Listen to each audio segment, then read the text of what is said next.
Select the pair of oxidation processes. तो इसमें कौन ऑक्सीडेशन हो रहा है वो हमें फाइंड करना है, ठीक है। चलो लेट्स सर्च फॉर दैट। जहाँ पर ऑक्सीडेशन स्टेट इंक्रीज हो रही है वो हमारा आंसर होगा।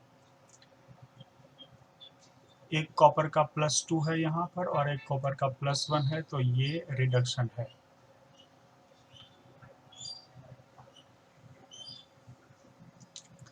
फिर MnO4 माइनस बिकमिंग Mn+2, तो इसमें मैंगनीज का +7, इसमें +2, तो ये भी रिडक्शन है।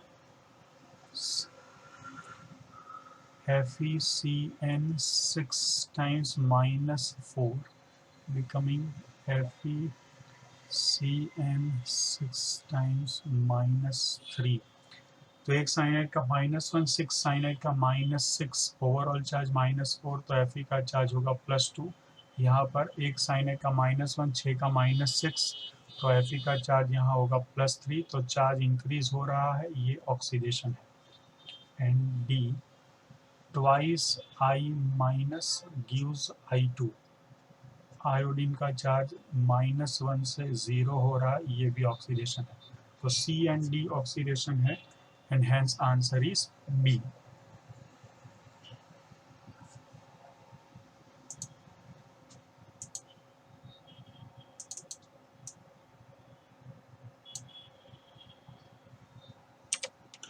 Carbon is in the lowest oxidation state in. तो इसमें कार्बन का ऑक्सीडेशन स्टेट हो जाएगा -4, इसमें कार्बन का ऑक्सीडेशन स्टेट होगा +4, इसमें +4 और कार्बन डाइऑक्साइड में भी +4, सो आंसर इज ए।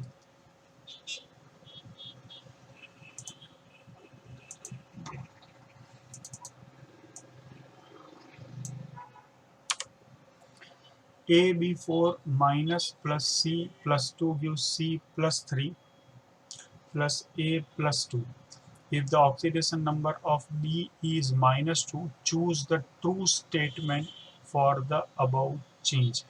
अब B का ऑक्सीडेशन स्टेट -2 है, तो 4B का ऑक्सीडेशन स्टेट कुल मिलाकर चार्ज हो जाएगा -8, और यहाँ -1 है, तो बी ए का चार्ज हो जाएगा +7। तो ए अगर +7 में से +2 हो रहा है, तो ए +7 में से +2 हो रहा है, तो ए वाला जो पार्ट है AB4 माइनस बिकम्स A+2। तो ए का चार्ज +7 से +2 हो रहा है, दैट इज रिडक्शन, और ये वर्क करेगा एज एन ऑक्सीडाइजिंग एजेंट। और C का चार्ज +2 से +3 हो रहा है, तो दैट इज +2 बिकमिंग +3, तो ये ऑक्सीडेशन है and it will work as a reducing agent. Oxidation number of A decreases by -5, okay, decreases भी है और -5 भी है, okay let's see. Oxidation number of C decreases by +1, ये तो गलत है, ये गलत है क्योंकि वो तो इंक्रीज हो रहा है। Oxidation number of A decreases by +5 and that of C increases by +1, तो ये सही है। And oxidation number of A decreases by +5 and that of C also decreases, नहीं, ये गलत है, ठीक है, तो ये गलत है। तो ये oxidation number of A decrease तो हो रहा है, लेकिन डिक्रीज बाय -5 नहीं होता है, डिक्रीज भी हो और माइनस भी हो, तो ये गलत है, ठीक है ना। तो आंसर हो जाएगा सी।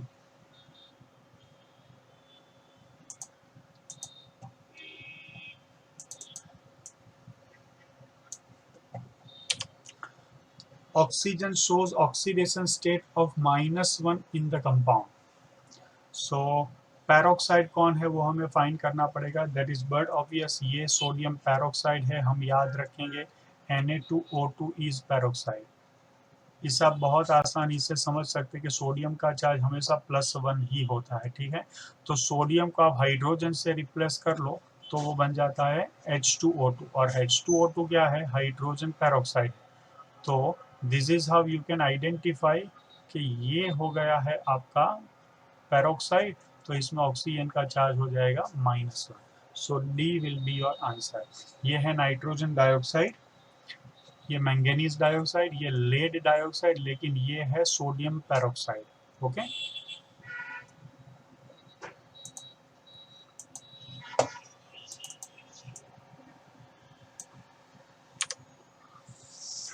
The oxidation number of Pt in PtC2H4Cl3 minus. तो ये है आपका PtC2H4Cl3 माइनस। अब ये C2H4 आप समझ सकते हैं कि ये CnH2n है, यानी कि अल्कीन है। और अगर आप बहुत प्रिसाइजली बोले तो ये इथीन है जो न्यूट्रल है और उसका कोई चार्ज नहीं बनता है। तो इसको काट लेते हैं कि इसका कोई चार्ज नहीं आएगा। एक Cl का चार्ज -1, 3 Cl का चार्ज क्या हो जाएगा, -3 हो जाएगा। तो -1 minus -3 will be equals to +2। So your answer is going to be B.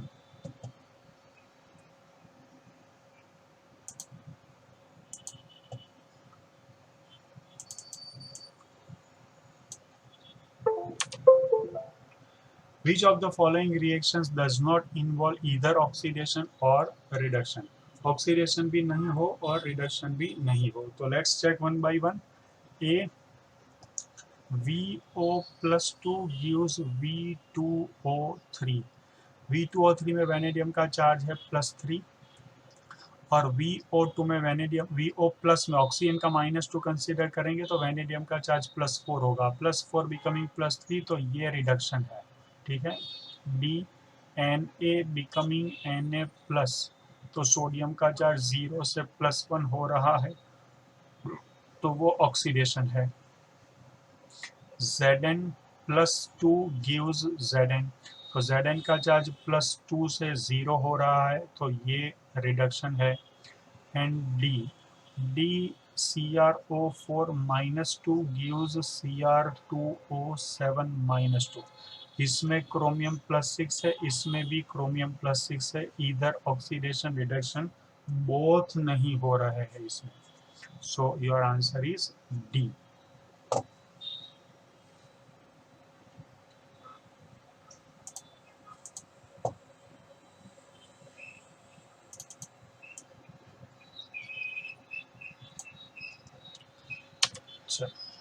Which one is correctly matched, substance है और ऑक्सीडेशन नंबर ऑफ सल्फर है। Oxidation number of sulphur, sulphur H2S में सल्फर का ऑक्सीडेशन नंबर है -2। H2SO5 में sulphur का oxidation state होता है +6। H2SO4 में सल्फर का ऑक्सीडेशन स्टेट होता है +6 और Na2S4O6 में सल्फर का ऑक्सीडेशन स्टेट होता है +2.5। देखो कैसे, हाइड्रोजन का +1 तो दो हाइड्रोजन का +2, तो सल्फर का चार्ज -2। एज सच भी सल्फर अगर अलोन है, नॉन ऑक्सीजनेटेड फॉर्म में है, तो उसका ऑक्सीडेशन स्टेट -2 ही होता है। ये जो है ये कैरोज एसिड है, कैरोज एसिड। ध्यान रखना कि इसमें सल्फर का आप डायरेक्ट निकालेंगे तो ऑक्सीडेशन स्टेट +8 बनेगा, जो गलत है। अगर आप उसका स्ट्रक्चर देखेंगे तो आप समझ पाएंगे कि उसके स्ट्रक्चर के अंदर क्या है, उसके स्ट्रक्चर के अंदर पैरोक्साइड है, इसके स्ट्रक्चर के अंदर पैरोक्साइड है। तो ये जो ऑक्सीजन है ये -2 वाला है, ये -2 वाला है, ये -2 वाला है, ये -1, ये -1, क्यों, क्योंकि ये पैरोक्साइड है। ठीक है। अब इसको देखें, H2SO4 में दो हाइड्रोजन का +2 और 4 ऑक्सीजन का -8, +2 एंड -8 मिलाएंगे तो -6, and that is how sulphur का +6। और यहाँ पर ये जो Na2S4O6 है, तो एक ऑक्सीजन का -2 तो 6 ऑक्सीजन का -12, दो सोडियम का +2, इन दोनों का मिलाकर -10, तो 4 सल्फर का चार्ज हो जाएगा +10, तो एक सल्फर का चार्ज होगा +2.5। तो करेक्टली मैच्ड कौन है, सिर्फ डी है।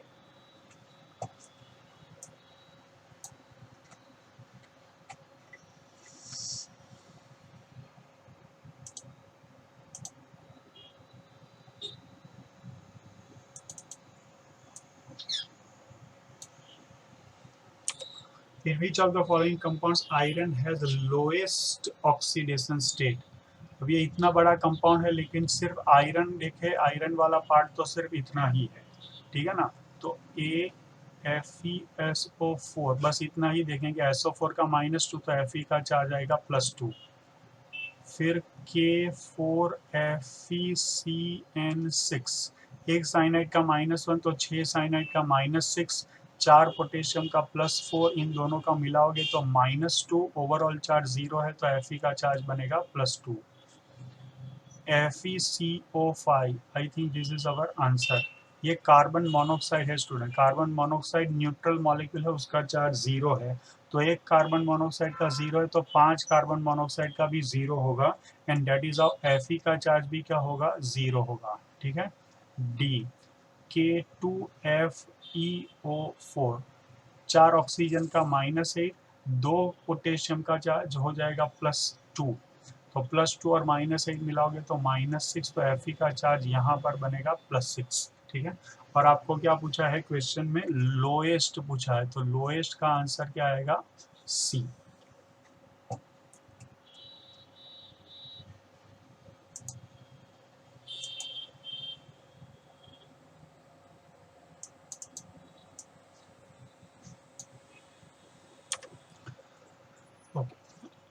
Sulphur has lowest oxidation number E, ठीक है। चलो, H2SO3 में सल्फर का चार्ज +4 है, H2SO4 में +6 है, SO2 में +4 है और H2S में -2 है। It's very simple, so D will be our answer.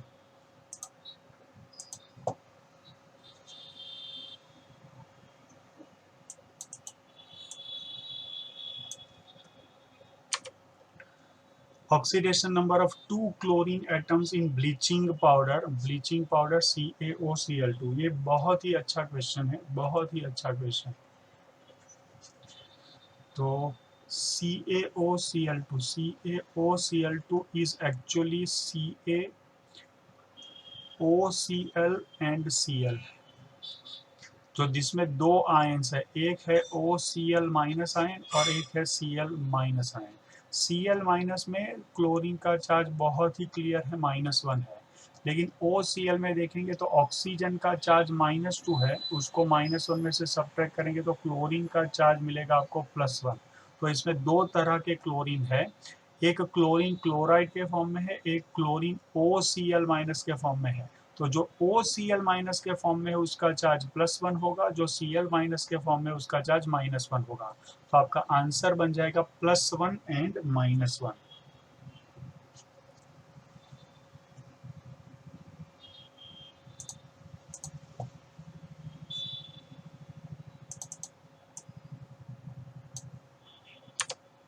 In which of the following reactions the starred element, जो स्टार्ड एलिमेंट है, ऐसे स्टार्ड बना है element, has undergone decrease in the oxidation number. माने पूछा क्या है कि स्टार्ड एलिमेंट का क्या होना चाहिए, स्टार्ड एलिमेंट का रिडक्शन होना चाहिए।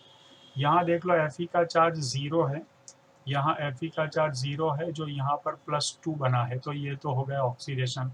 हाइड्रोजन का चार्ज 0 है, जो हाइड्रोजन क्लोराइड में +1 बनता है, तो ये भी हो गया ऑक्सीडेशन। कार्बन का चार्ज 0 है, जो कार्बन मोनोऑक्साइड में बन जाता है +2, तो ये भी हो गया oxidation.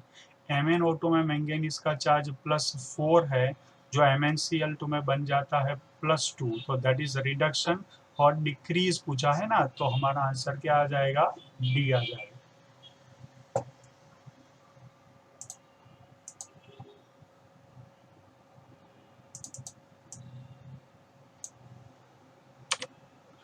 Equivalent weight of FeC2O4 in the change. चलो, सो FeC2O4 gives Fe+3 and carbon dioxide. दोनों साइड पर Fe सेम है लेकिन कार्बन सेम नहीं है, तो उसे कर लेते हैं। FeC2O4 में Fe का एक Fe का चार्ज +2 है, यहाँ Fe का चार्ज +3 है। कार्बन का चार्ज इसमें चेक करेंगे तो Fe का +2 है, 4 ऑक्सीजन का -8 है, तो +2 -8 मिलाएंगे तो -6 होगा, और 2 कार्बन का बनेगा +6, तो एक कार्बन का बनेगा +3। यहाँ कार्बन डाइऑक्साइड में कार्बन का चार्ज बनेगा +4। अब चेक करेंगे कि Fe के लिए कितना चेंज हो रहा है। Fe के लिए चेंज हो रहा है +2 में से +3, तो 1 यूनिट का चेंज है। और कार्बन के लिए क्या हो रहा है, +3 में से +4 हो रहा है, +3 में से +4, तो इसके लिए भी 1 का चेंज है। लेकिन एक मॉलिक्यूल फेरस ऑक्जेलेट कहते हैं इसे, फेरस ऑक्जेलेट कहते हैं। एक मोल फेरस ऑक्जेलेट में 2 कार्बन एटम है, तो एक मोल के अंदर 2 कार्बन है, तो कुल मिलाकर कितना चेंज होगा, कुल मिलाकर 2 का चेंज होगा। तो Fe के लिए 1 और एक मॉलिक्यूल में 2 कार्बन है, तो कार्बन के लिए 2 का चेंज है, तो कुल मिलाकर 1 +2 3 यूनिट का चेंज है। तो n फैक्टर जो है, n फैक्टर आपका 3 बनेगा, n फैक्टर 3 बनेगा। तो इक्विवेलेंट वेट की फॉर्मूला क्या है, molecular weight divided by n factor. तो ये हो जाएगा molecular weight divided by 3 answer. Molecular weight divided by answer क्या हो जाएगा, 3। तो answer is going to be ए।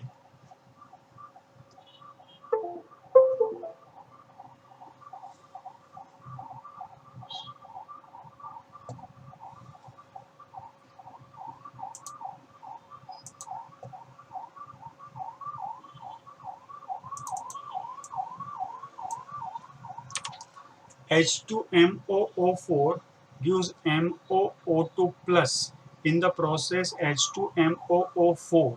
अब चेक कर लेते हैं स्टूडेंट्स कि ये H2MO मॉलिब्डेनम है,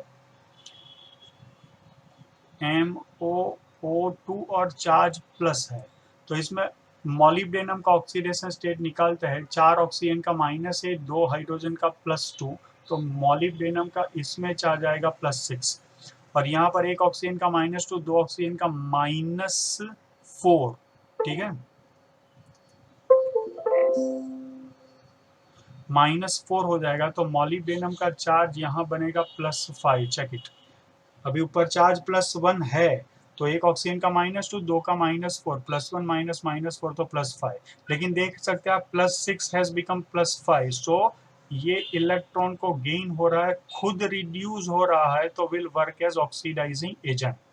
तो खुद रिड्यूस हो रहा है तो क्या काम करेगा, ऑक्सीडाइजिंग एजेंट का काम करेगा। तो answer is B.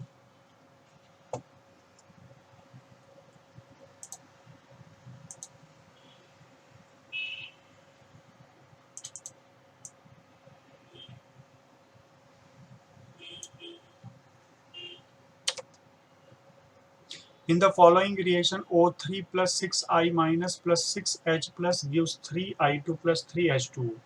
Equivalent weight of O3 with molecular weight M. Okay, let's see. O3 में से क्या बन रहा है, O3 में से H2O बन रहा है, जिसमें दोनों साइड पर ऑक्सीजन पहले बैलेंस कर लो। ऑक्सीजन का चार्ज यहाँ 0 है, ऑक्सीजन का चार्ज यहाँ पर -2 है। तो एक ओजोन के लिए, एक ऑक्सीजन के लिए 0 बिकमिंग -2 माने 2 यूनिट का चेंज है। तो 3 ऑक्सीजन के लिए कुल मिलाकर 6 का चेंज हो जाएगा। तो 1 mole ozone 6 mole electron, so equivalent weight is going to be molecular weight divided by n factor, that is going to be 6। तो आंसर क्या हो जाएगा, आंसर हो जाएगा आपका D.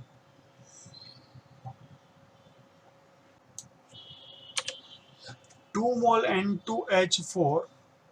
N2H4 loses 20 moles of electron to form a compound Y. Assuming that all nitrogen appears in the new compound, if there is no change in oxidation state of hydrogen, the oxidation number of nitrogen in Y is।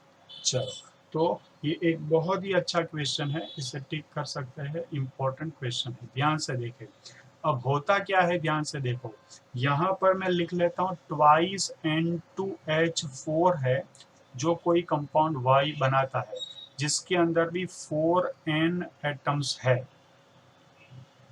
ये लिखा है। All nitrogen atoms are present और appear in new compound. तो y के यहाँ total 4 nitrogen है, तो यहाँ पर भी टोटल 4 नाइट्रोजन है। अब ध्यान से देखना, एक नाइट्रोजन जो है, एक नाइट्रोजन, उसका ऑक्सीडेशन स्टेट यहाँ पर कितना है, उसका ऑक्सीडेशन स्टेट यहाँ पर कितना है, 4 हाइड्रोजन का +4, 2 नाइट्रोजन का -4, तो एक नाइट्रोजन का हो जाएगा -2। आई बात समझ में?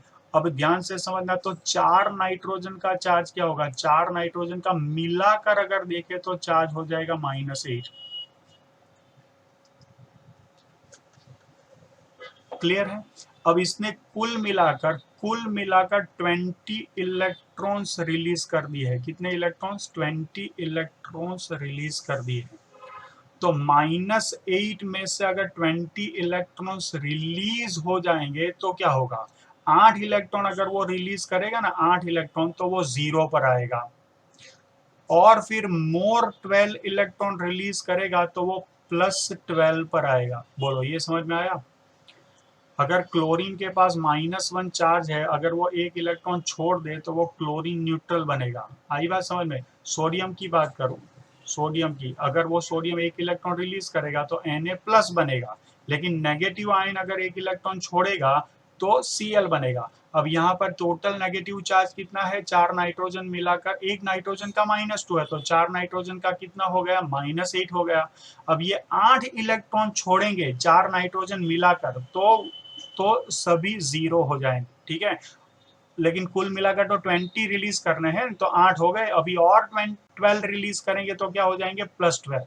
अब ये +12 चार्ज कितने नाइट्रोजन का है, 4 नाइट्रोजन का है, तो 4 नाइट्रोजन का चार्ज +12 है, तो एक नाइट्रोजन का चार्ज क्या हो जाएगा, +3 हो जाएगा। भाई बात समझ में? तो आंसर क्या बनना चाहिए, आंसर बनना चाहिए ए।